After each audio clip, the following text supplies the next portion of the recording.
Good Friday. I'm Local 10's Chief Meteorologist Betty Davis. Let's talk weather for this evening. We are mainly dry with clouds around.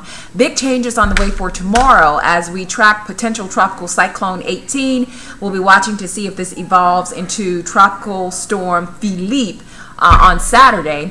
Right now, the latest as of 5 o'clock Friday afternoon from the National Hurricane Center, maximum sustained winds of 40 miles per hour, moving north-northwest at 6 miles per hour.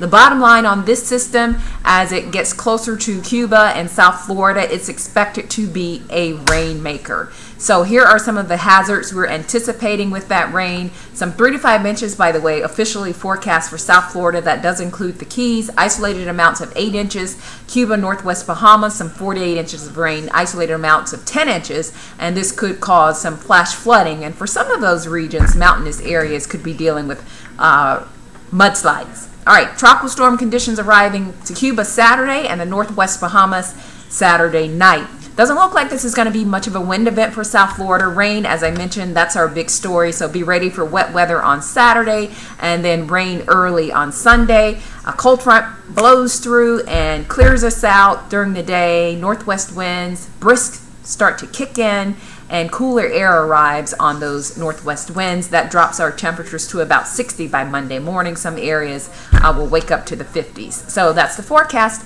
Have a great Friday night.